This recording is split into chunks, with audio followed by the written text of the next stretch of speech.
समर्थता नहीं तो मैं तुम्हें बचा सकूं। ये भगवान नारायण का सुदर्शन है। अगर इससे सुरक्षा चाहिए तो जाओ, वैकुंठ चले जाओ, भगवान नारायण ही तुम्हारी रक्षा कर सकते हैं। दुर्वासा जी दौड़ते दौड़ते वैकुंठ गए, भगवान नारायण से कहा प्रभु मेरी रक्षा करो, मुझे बचाओ, मुझे बचाओ। भगवान नारायण ने कहा दुर्वासा जी, अहम भक्त पराधीन है स्वतंत्र साधु भी भ्रष्ट हृदयो भक्तिर्भक्त जना प्रिय।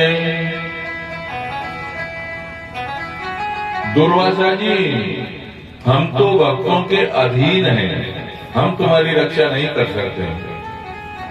दुर्वासा जी ने कहा लेकिन ये सुदर्शन चक्र तो आपका है, आपके इशारे से चलता है। भगवान ने कहा भले आदमी, जब मैं पूरा ही भक्तों के अधीन हूं तो मेरी सभी वस्तु भक्तों के ही अधीन हुआ करती है। और दुर्वासा जी, आपने अपने आप को संत समझा, मेरे अम्बरीश को नहीं। जाओ अम्बरीश के यहाँ चले जाओ, अगर उन्होंने तुम्हें क्षमा कर दिया तो ठीक है, नहीं तो जीवन भर भागदौड़ लगाते रहो, कोई तुम्हें बचाने वाला नहीं है। दुर्वासा जी दौड़ते हुए महाराज अम्बरीश के यहाँ पधारे, लेकिन वापस आए जब तक तो 1 वर्ष बीत गए, 12 महीने हो गए। लेकिन महाराज अम्बरीश अपने हाथ में जल का पात्र लेकर के दरवाजे पर ही खड़े हैं कि आज मेरे दरवाजे से एक ब्राह्मण भूखा गया है, जब तक वो वापस लौट करके नहीं आएगा उसे भोजन नहीं करा दूंगा, मैं जल के नहीं पीऊंगा। 12 महीने हो गए, जल की एक बूंद भी नहीं गई।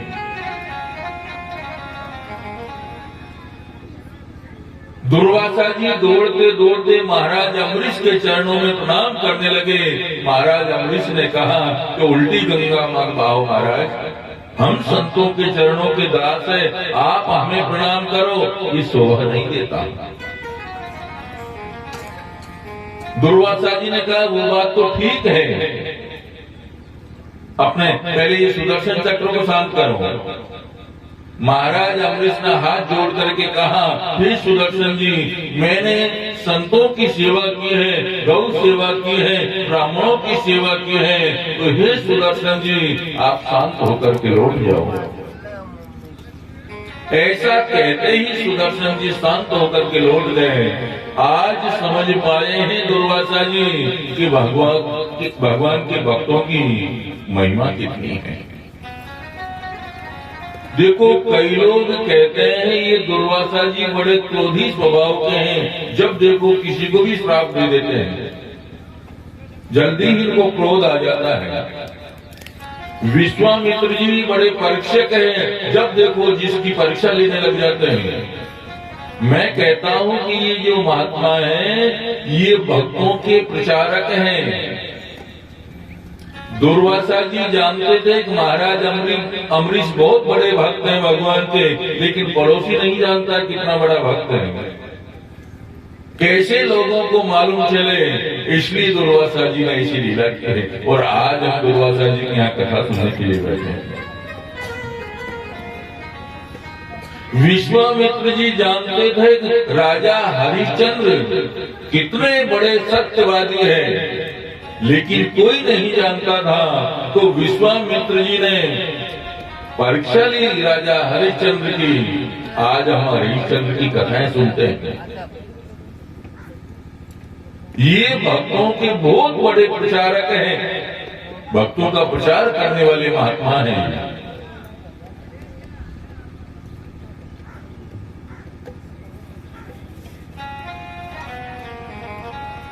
ये दुर्वासा जी वहां से भोजन प्रसादी पा करके वहां से विदा हुए। सूर्यवंश में आगे चल करके राजा हुए युवस्मान। देखो सूर्यवंश की एक ऐसी महिमा है, बिना यज्ञ के किसी के यहां पुत्र नहीं हुआ। जैसे चंद्रवंश की विशेषता है, बिना लड़ाई झगड़े के किसी का विवाह नहीं हुआ, और सूर्यवंश में बिना यज्ञ के किसी के पुत्र नहीं हुआ। ये युवस्वान महाराज ने भी पुत्र कामेष्टि यज्ञ कराया, और इस यज्ञ में जो अभिमंत्रित जल है, उस जल को गलती से रात्रि में स्वयं ही पी गए। जल रखा हुआ था, सवेरा होने पर रानी को पिलाएंगे, रात्रि के समय राजा को प्यास लगी, ध्यान रहा नहीं और उसी जल को पी गई। सुबह जब इस बात का मालूम चला तो महाराज युवस्वान में गुरु वशिष्ठ से कहा कि गुरुदेव, जो यज्ञ में जल को अभिमंत्रित किया था वो जल तो गलती से हम स्वयं ही पी गए, अब क्या होगा? गुरु वशिष्ठ ने कहा कि राजा, अब तो तुम्हारे यहाँ ही पुत्र होगा। समय पाकर के राजा के पेट को चीर करके बालक का जन्म कराया गया, लेकिन अब ये चिंता सताने लगी कि इस बालक को दूध कौन पिलाएगा। वहां इंद्र का आगमन होता है। इंद्र अपनी तर्जनी उंगली इस बालक के मुख में देते हैं तो उस बालक का नाम पड़ गया मानदाता। मानदाता के पुत्र मुचकुंद हुए। मुचकुंद बहुत बड़े तपस्वी हुए जिनको भगवान श्री कृष्ण ने मुक्ति दिला दी। ये मुचकुंद को जो मुक्ति भगवान कृष्ण दिलाते हैं, हम 7वें दिन की कथा में श्रवण करेंगे। 6ठे दिन की कथा में जब भगवान का द्वारका में जाकर के वास होगा, उसके पहले मुस्लिम को ये मुक्ति दिलाते हैं। इसी सूर्यवंश में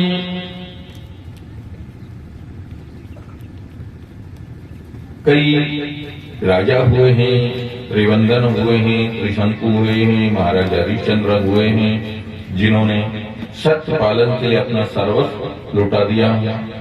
इस वंश में आगे चल करके एक परम पवित्र राजा हुए, बाहु के बड़ी रानी को यज्ञ खिला दिया गया, लेकिन अन्य रानियों ने ईर्ष्यावश उस रानी को जहर खिला दिया।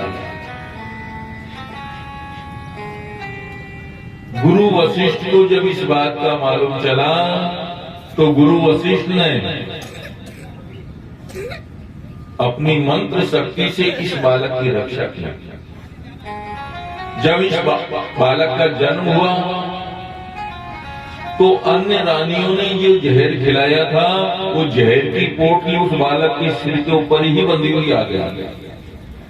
अब जहर सहित ये पैदा हुआ है तो नाम पड़ गया सगर। सगर महाराज के 2 पत्नी थी, एक सुमति, दूसरी केशनी। केशनी के हुए असमंजस और सुमति के हुए एक मांस का पिंड। अब मांस का पिंड जो हुआ है, सुमति ने क्रोध में आकर के उस मांस के पिंड के 60,000 टुकड़े कर दिए। गुरु वशिष्ठ ने उन मांस के टुकड़ों को ही पुत्र बना दिए, वही सगर के 60,000 पुत्र कहलाए। राजा सगर अश्वमेध यज्ञ कर रहे हैं। अब अश्वमेध यज्ञ कर रहे हैं तो इनका यज्ञ का घोड़ा इंद्र चुरा करके ले गया और भगवान कपिल के आश्रम पर बांध दिया। ये सगर के 60,000 जो पुत्र हैं इस घोड़े की तलाश में गए और भगवान कपिल के आश्रम पर जब घोड़े को बंधा हुआ देखा तो सगर के 60,000 पुत्र सोचने लगे कि इन्होंने ही घोड़ा चुराया है और भगवान कपिल को मारने के लिए जो दौड़े और भगवान कपिल के जैसे नेत्र खुले, ये सगर के 60,000 पुत्र जल करके भस्म हो गए।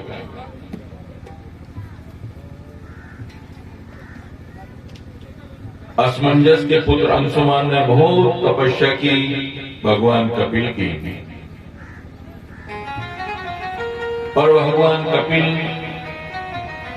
प्रसन्न होकर के कहने लगे कि अब तुम्हारे ये पूर्वज हैं, इनकी मुक्ति तभी मिलेगी जो भगवान वामन के चरणों से गंगा निकली। देखो कल आपने कथा सुनी, भगवान वामन का चरण जैसे ब्रह्मलोक में पहुंचा, ब्रह्मा जी ने भगवान के चरण धोकर के वो जल अपने कमंडल में भर दिया, वही गंगा जी। और वो गंगा अवतरण की कथा अब सुनेंगे। भगवान कपिल कह रहे हैं कि भगवान वामन के चरणों से निकली हुई जो गंगा है वो अगर पृथ्वी पर आएगी, आपके पूर्वजों की राख का स्पर्श होगा गंगा जल से, तब जाकर के इनको मुक्ति मिलेगी। अंशुमान ने ब्रह्मलोक से गंगा को उतारने के लिए बहुत तपस्या की, किंतु गंगा का उनको दर्शन भी नहीं हुआ। उनके बाद उनके पुत्र दिलीप ने बहुत तपस्या की, लेकिन उनको भी कोई दर्शन नहीं हुआ। उनके बाद उनके पश्चात जो भागीरथ जी हैं, भागीरथ जी ने बहुत तपस्या की। भागीरथ जी की तपस्या से प्रसन्न होकर के मां गंगा कुछ शर्त मनवा करके इस पृथ्वी पर आई। गंगा के बहुत सारे नाम पड़े हैं। ये देवलोक से आई है तो उस गंगा का एक नाम है सुरसरी। भगवान के चरणों से निकली है इसलिए एक नाम है विष्णुपदी। भागीरथ जी की तपस्या से प्रसन्न होकर के आई है, एक नाम इनका पड़ा है भागीरथी। भगवान शंकर ने अपनी जटाओं में धारण किया तो एक नाम पड़ गया जटा शंकरी। आगे आगे भागीरथ जी रास्ता दिखाते हुए चल रहे हैं, पीछे पीछे गंगा चली जा रही है। रास्ते में एक महात्मा की कुटिया को बहा दिया गंगा ने। ये महात्मा थे जानो मुनि। भागीरथ जी ने पीछे मुड़ करके देखा, अभी तक तो गंगा जी हमारे पीछे पीछे चली आ रही थी, कहां लुप्त हो गई। महात्मा से पूछा कि बाबा अभी हमारे पीछे गंगा चली आ रही थी, कहां चली गई। महात्मा ने कहा देखो हमें प्यास लगी थी सो हम पी गए। भागीरथ जी ने पूरी कथा सुनाई कि हम कई पीढ़ियों से तपस्या करते हुए आ रहे हैं इनको पृथ्वी पर लाने के लिए। हम अपने पूर्वजों की मुक्ति के लिए गंगा को पृथ्वी पर लाए हैं और तुम ऐसे ही पी रहे। इस बात का मालूम जब जानो मुनि को लगा तो सोचने लगे अब क्या करूंगा। अब अगर मुझसे निकालता हूं तो गंगा झूठी हो जाएगी। तो जानो मुनि ने अपनी जंगा फाड़ करके गंगा को निकाला तो एक नाम पड़ गया जानवी। ऐसे गंगा के बहुत सारे नाम पड़े हैं।